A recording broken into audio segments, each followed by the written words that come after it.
Welcome to My Edmonton. Up ahead, find out what's behind these thick doors. Learn the art of fondue.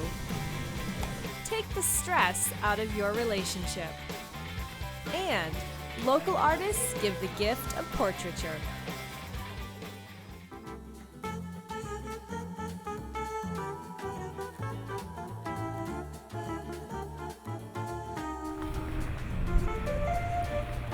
The galleries are here and available to people every day, all the time, except on Christmas. And it's a really great place to come for a date, I think. We came on a date.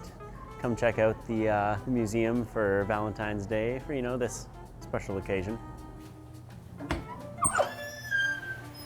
I'm the Assistant Curator of Geology, so I take care of the geology collection. We have approximately 21,000 objects. Well, today I thought we would go and look at precious gemstones. So gemstones are often associated with romantic gifts. Gemstones have been things like emerald, ruby, sapphire, things like that. These are what we call precious gemstones. Well, our collection is essentially divided in half. One half are rocks, one half are minerals. We have gemstones as well and meteorites. Usually people think of diamond when they think of romance and engagement and weddings and things like that. Diamond is actually a fairly new stone for engagement stones. We love having the opportunity to be able to convey our science, our collection, a little bit of the passion about our program to the public. May I see your hand? Oh, of course. Oh yes, it fits very well. That might be a slightly heavy. People often think that gemstones come from faraway places, but there's actually a gemstone that's native to Alberta. It's Alberta's unofficial gemstone, and it's called amylite. But it's actually the shell of a creature that lived in the ocean at about the same time as the dinosaurs. And this is the fossilized shell of that creature. Geology in general is finding out how the world works. It's being able to pick up a pebble and tell a whole story about the formation of the Earth and understand those enormous processes which just dwarf humanity. No, because we don't make her bite. There's so much behind the scenes at the museum that people don't ever see, and so I'm always happy to welcome visitors and television viewers to see what we have. So I pulled some cards from our collection, Valentine cards from the early 20th century, and you can see that they're much more elaborate than what we do for Valentine's Day today. Maybe we do more activities and less cards, but these are commercial cards. The Valentine cards in our collection date back to the early 20th century. At that time, cards were the sum total of expression. People weren't giving gifts like jewelry and fur and elaborate dinners out. They were giving the card. So are any of these actual Hallmark cards? I don't think they're from manufacturers that we would recognize today. We also have a shoe collection that stretches back into the 19th century, and so the shoe fanatic was able to get her fix. My foot is always falling out of shoes like this. It's such a good idea. I knew you'd go to shoes first. They were awesome. They were so cool. I have 75,000 artifacts in my collection, and it represents the history of ordinary Albertans. Many of us are too young to remember the past, and it's really a nice window on our history. It's an easy way to learn history when you're looking at objects. And these are galoshes, which means you put your shoe in them. You don't wear them. Yeah, you don't wear them with I've heard sock that term, feet. yeah. Before coming here today, I didn't really think about anything behind the scenes. It's kind of just the regular stuff. So it was really good. It was nice to get the behind the scenes and see what all these amazing people do on a daily basis. What we see is just the surface, really. It's like the museum's like an iceberg. Most of it's below the surface, it seems.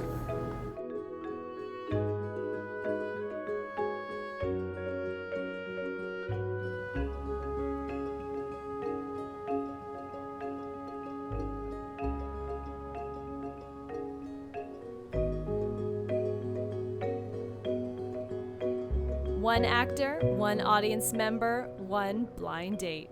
Running throughout the month until February 19th, this critically acclaimed improvised performance by creator Rebecca Northern explains the bizarre rituals of dating and is guaranteed to be different every time.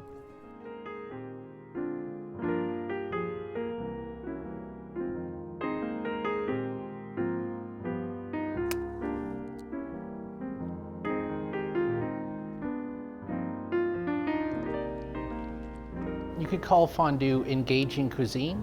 It takes time to eat it. It takes a little bit of involved conversation. Fondue is a Swiss Alpine dish that is comprised of high-end Swiss cheeses, wine, and Kirsch. And basically it's brought to a slow temperature in which customers or guests can enjoy it. It's a great food because you're perfectly allowed to be messy with it. You can be as messy as you want with it. I think it's the social experience of it rather than just having your steak and potatoes. It's not so much that it's a dish being consumed, it's more that moment and that time.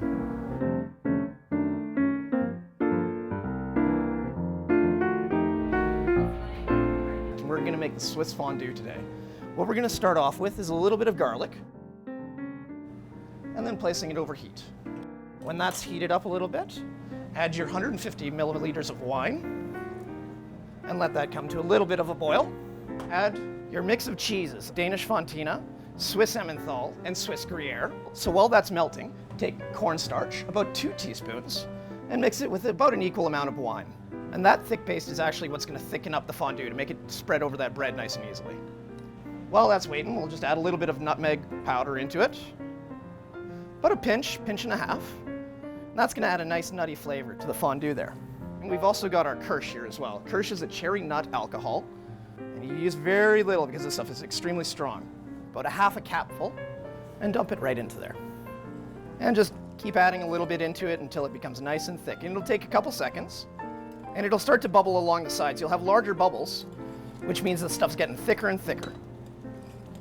Then take your favorite cubed bread or vegetables, whatever you choose. We're using a little bit of medium rye here and white French bread.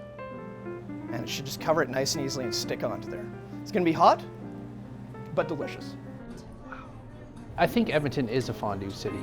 Be it a fondue party or going out to a restaurant for fondue, it's a warming experience. It's perfect for the weather we have here in Edmonton because it is so cold and it's such a warm and filling dish.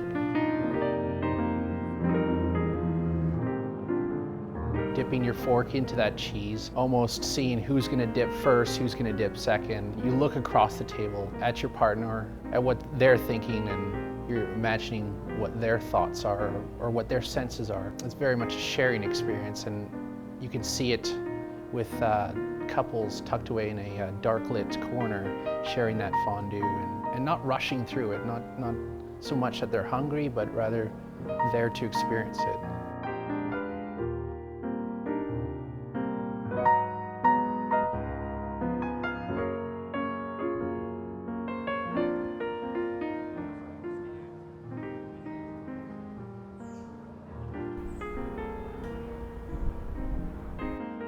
The Art Gallery of Alberta presents State of Nature. Running until February 20th, this exhibit examines representations of nature in painting as a major and recurring theme in contemporary art in Alberta.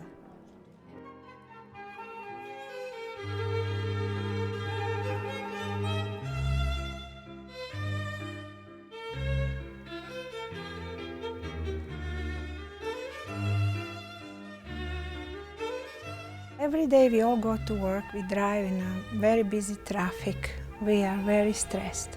And that's affecting our immune system, whole body, mind, soul, spirit. When you find time to be with each other, you forget about everything else in the world, and it's just you two. Well, we have workshops going on Saturdays and Sundays during the year. This is very special because it's very close to Valentine's Day. We couldn't teach all the technical terms and whole Swedish or deep tissue massage in one evening, but it was more focused on connecting. It is very important to connect to your partner's hands. If you remember first time you went out and when you touch your hand, how much energy went through those hands. People need to express love for each other and care, and that's my passion, to help people connect to each other. Learn about health, relax, de-stress, and find time away from this stressful life that we all have to go through. And this is called Roses and Chocolate Hands. Now it's your turn to try. Thank you.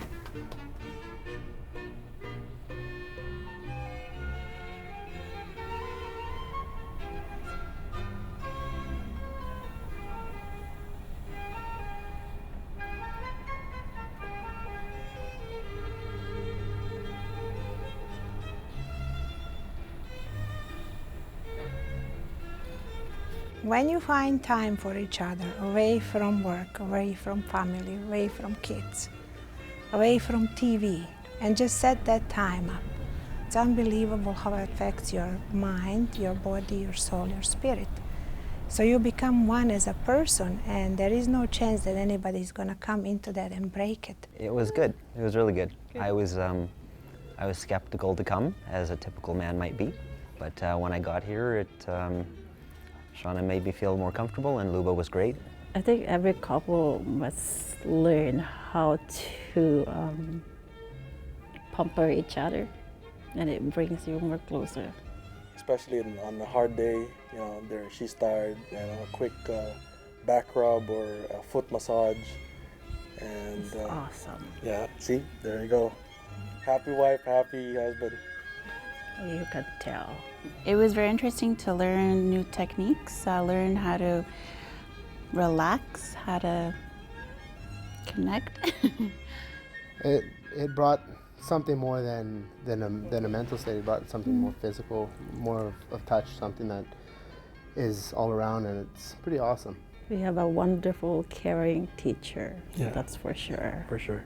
I'm very passionate about people, I'm very passionate about teaching, I'm very passionate about touch. And when people come here and they apply their passion to my passion, we end up with really good results.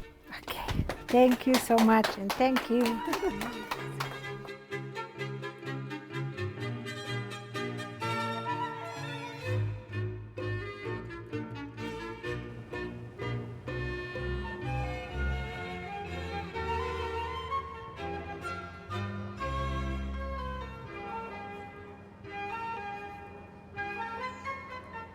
Running throughout the month until February 20th, TELUS World of Science is featuring Titanic, the Artifact Exhibition. Come learn about real stories from this legendary ship.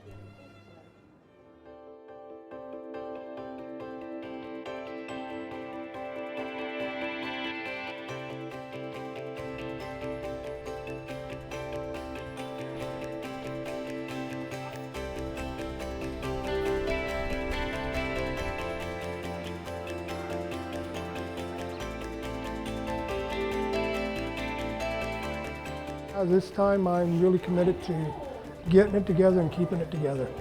After battling addiction most of his life, Edmontonian Charles Antosco is turning things around. For him, getting his photo taken as part of the global one-day initiative Help Portrait is a representation of his journey to come and how he arrived there. Because I've been clean off alcohol for 4 months and I'm just getting my life back together, it's going to represent a new beginning for me. That picture I'm going to put up on my wall, reflect on it every day, and stay focused on where I want to be and where I am right now. Help Portrait happens in 56 countries. Clients who otherwise wouldn't have the opportunity to have professional photos taken go through hair, makeup, and wardrobe before a 15-minute session with a photographer. It was local photographer Javier Salazar who brought this to Edmonton after reading about it online. Edmonton's first Help Portrait was in 2009. The first time that we did the event, when I understood the importance of doing this, the moment that I gave this portrait to a lady and she pulled it out of the envelope and she saw herself there with a professional photo and she started crying. There's people that this is the first photo that they get taken ever. There's parents that this is the first time that they get to have a photo with their children. It's really impactful. I decided to get a couple of friends together. We had 4 locations the first year and around 120 photographers, makeup artists, hairdressers, volunteers in general.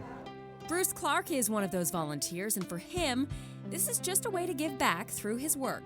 We had a fellow last year who I photographed who his dad hadn't seen him in 25 years. He hadn't seen a photo of him or hadn't seen him in 25 years.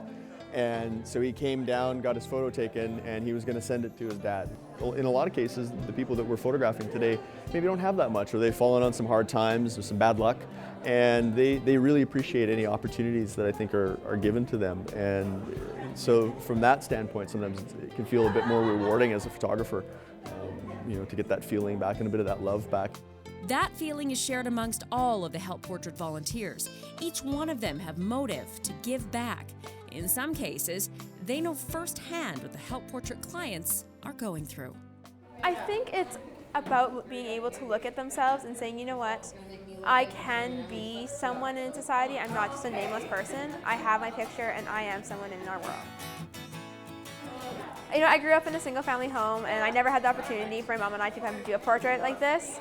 And so I think it's really important now to get back to the community now that I'm older and I can actually come and help out.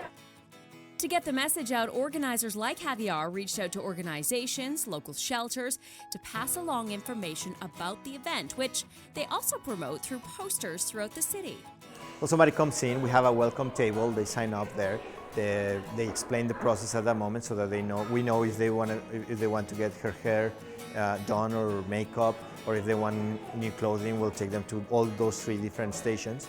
And then once they pass through those, then we take them to the photographer's area where they get a 10 to 15 minute session with a professional photographer. And once we get their photo taken, then we go to a print station where we print an 8x10 portrait of them, and then we give it to them at the end. So it's not food or shelter, we understand that, but it totally gives them a different quality of life. It gives them hope, it gives them dignity. It's magic. You look fantastic.